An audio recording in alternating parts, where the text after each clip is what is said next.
Hey everyone, welcome to my channel. Today we're going to be taking a look at a new accessory that works with the Nintendo Switch OLED model as well as the original Switch, and that's the NeoGrip from Skull & Co. And real quick, if you're new here, make sure to subscribe so you can stay up to date on everything happening with the channel. And with that out of the way, let's take a look. So full disclosure, Skull & Co sent me this NeoGrip Maxcarry case bundle for free, but all opinions of it are my own. They just wanted me to share some photos on my Instagram page, so I'm doing this video on my own here. So here's the box.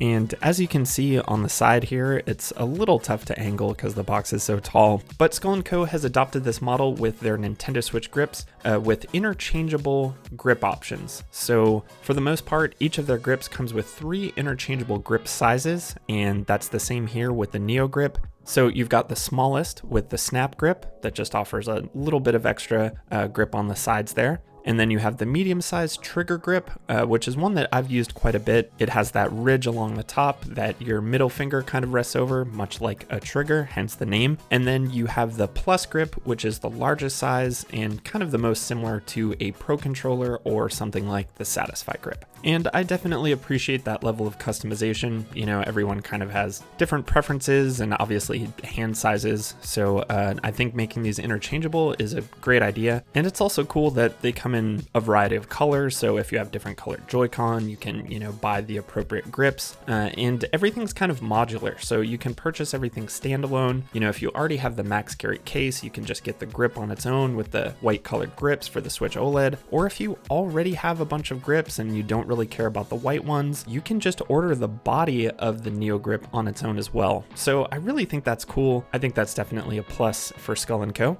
So here is the NeoGrip. You can see it comes with this kind of cardboard insert with the Switch OLED there. And then we've got some instructions on the back telling you how to install it. And here it is. Take a look at the inside of the NeoGrip there. And you can see there are some kind of soft silicone pads here along the top. And then these other pads on the side here are a little more of like a foam material, really soft. Obviously is gonna offer some good protection when you're sliding your Switch in there. And this little bit, if you can make out that text there, is the adjustable part for making it work with the original Switch. So you can see that little spacer there, that actually shows the difference in size between the Switch OLED and the original Switch. It's just that little bit of difference in width, but obviously with something like a tight fitting grip, that's gonna make quite a difference. So you can unscrew that, pull out the spacer, and then slide it together, and it'll be just a little narrower. And then of course that will work with your original Switch. But for this video, I'm just going to be testing it with the Switch OLED because that's the Switch I have now. And then on the inside here, you've got some really smooth rails that Skull & Co says the insides are polished, there's no edges. So hopefully you don't have to worry about any Joy-Con scuffing or scratching. So far, so good for me. It is really nice and smooth on the interior there. So I don't have any marks on my Joy-Con yet. And I guess it is a little different than something like the Satisfy grip where you would just slide the Switch into the grip. But Skull & Co actually recommends that you remove one of the Joy-Con first, and then you can just kind of set the Switch in here. You don't even have to slide it in. You can just kind of put it in that corner. And then you take your Joy-Con and slide it back in the rail. And it creates a really nice snug fit. And you just click it all the way down.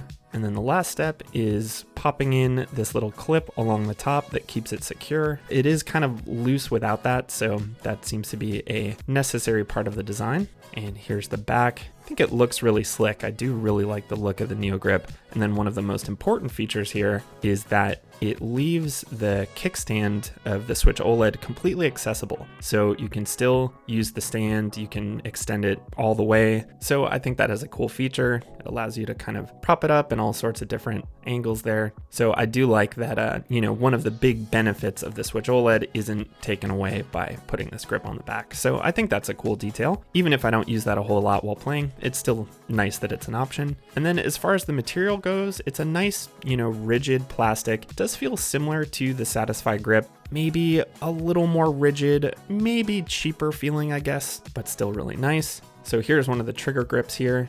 And it does create a really good grip, but I kind of got tired of having my middle finger in trigger position. So I've been sticking with the plus grips for the most part, but I'll show you how easy it is to change these out. You simply slide the grip off the rail and slip it back on, and there you go. So now I've got the trigger grip on the right side and the plus grip on the left, but I'll get the plus grip back on there. And yeah, I mean, as far as difference in comfort and ergonomics, it's a huge difference. I find the Switch to be far more comfortable with this grip on. Just feels really good. You don't have that flat outside rail of the Joy-Con hurting the palm of your hand after a while. And as you can see here, I do have some custom white Joy-Con that I'm using, and that's actually because they match the color of the grip a little better. The grip is kind of just like bright plain white, where the Switch OLED Joy-Cons are a little bit more of a cream color, so it just doesn't match quite perfectly. It still looks great with the Switch OLED Joy-Con, but I just thought I'd pop in my custom white ones. And yeah, it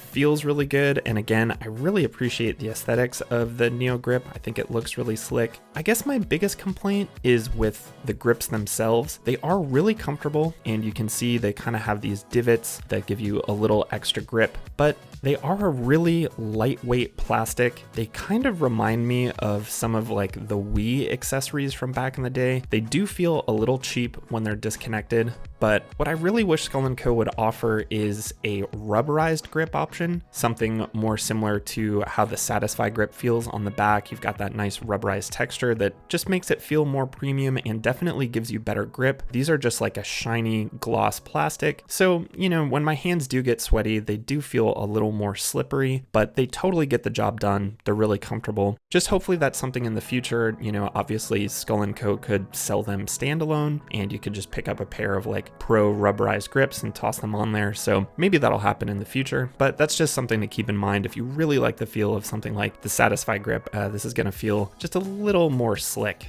And yeah, I should also mention that Satisfy has a grip coming out for the Switch OLED. It will actually work with both the Switch OLED and the original Switch as well, but that doesn't come out until November. And so at the moment, the NeoGrip, I believe, is the only like big OLED grip out right now. So if you need to get a grip immediately for your brand new Nintendo Switch OLED, this is going to be the one to get. And let's take a look at the case here, the Maxcarry case that comes with it. And this is exactly the same as the previous Maxcarry case. I have the grip case crystal for the regular Switch, which was kind of a clear plastic wraparound case, obviously uses the same grips on the back, but it came with the Maxcarry case as well. And this is exactly the same. So if you already have the Maxcarry case from Skull & Co, nothing's going to change here, but it is still a really nice case, nice hard shell material. We've got this top pouch that just kind of has some elastic. You can pull it open and fit all sorts of stuff up there, maybe some extra Joy-Con, some cables. It is a nice spacious pouch. And then you have this flap here with space for 10 games. I do kind of wish that they utilized the back here and maybe gave you space for 10 more games. I do like bringing a lot of games around with me, but 10 is totally reasonable. Here's those snap grips. That's how they come packaged. They fit in there in that little insert, but you can obviously use this space for other cables or power bricks or maybe some more Joy-Con or anything like that. So it is a really nice spacious case, although I have found with the plus grips attached, it is a little tighter than with the regular Switch, obviously, since it's slightly wider, and then, you know, the case is exactly the same. So you can feel it, it still fits fine, but it is just like a slightly tighter fit with the largest grips attached. And then on the inside here too, you also have this kind of sawtooth design that allows you to use the case as kind of a makeshift kickstand. Doesn't work quite as well as with the original Switch, but you can still make it happen. But I don't think that's a big deal since, you know, the NeoGrip leaves you space for the nice new OLED kickstand. So if you're really wanting to use a kickstand, I would just go with that instead. So yeah, overall, I am really enjoying the NeoGrip. I'm definitely leaving it attached to my Switch. I do think that, you know, overall, it's maybe not quite as elegant a solution as something like the Satisfy grip that you're just sliding in and out. It is a little bit more finicky to get it all put together, but it's easy. You don't really have to force it. The one thing that I feel like is kind of odd is the little clip on the top. I do wish that it maybe had some padding on the interior. I am a little nervous about it touching that new shiny bezel, but so far, no issues whatsoever. It doesn't move around a lot. There's not a lot of give or anything. things. So the more I use it, I'm really not worried about it doing anything. It does stand out too, since it's like a white clip and it just sits there at the top of that black bezel. But other than that, I think this is a great grip option. And I also think it's really reasonably priced. Like I said, if you already have one of the previous Skull & Co grips and you have some interchangeable grips you're already using, you can get the NeoGrip standalone body itself for $12.99, which I think is a great price. And then if you want to get the whole package, you know, with the grip body and the interchangeable grips, you're looking at $19.99. And then if you want the full bundle, the Maxcarry case, the grip, the interchangeable grips, then you're looking at $39.99. And I think across the board, those are great prices, really competitive with other grip options that are out there. And you know, with the Switch OLED, the real benefit of this new system is the handheld experience. So I think it's even more critical to have something that's more comfortable in handheld if you're going to be playing that a little more with your new OLED. You know, stuff like Metroid Dread just looks gorgeous in handheld. When it's docked, you're not really seeing any difference. So if you're looking for increased comfort in handheld mode, this grip has you covered. And speaking of the docked experience, I have seen that some people have been able to dock their Switch with the NeoGrip attached. And I'll show you here, it does kind of partially go into the dock, but not all the way. And I think people are forcing it down. There is room for it. You can get it in there, but I do think you risk kind of scratching up the inside of that glossy plastic in the dock or the grip itself. I'm not comfortable forcing anything into that brand new dock or messing up my Switch OLED, so I'm not going to make it happen. If that's something that's really important to you, it can be done, but it's also really easy to just remove the grip. So that would be the route I'd go if you're wanting to switch between docked and handheld. So I think that's gonna about do it for the NeoGrip from Skull & Co. I'll leave a link to everything down in the description as always, and I do also have an affiliate code with Skull & Co. If you're interested in picking this grip up, you can get 12% off your order at Skull & Co. by using code NEILTENDO. I will be picking up the Satisfy grip, the Gen 3 they're calling it, when it does release, so maybe I'll do a little comparison video between the two, but at least for now, I'm absolutely loving my NeoGrip. It looks great, it feels great, and aside from maybe a couple, you know, little nitpicks here and there, I would love those rubberized grips, but I think for the most part, it really gets the job done. Let me know if you were able to pick up a Switch OLED down in the comments and what grip you plan on picking up if you are planning on getting a grip. If you enjoyed the video, please give it a like on your way out and also consider subscribing. And until the next video, thanks so much for watching, and I'll see you next time.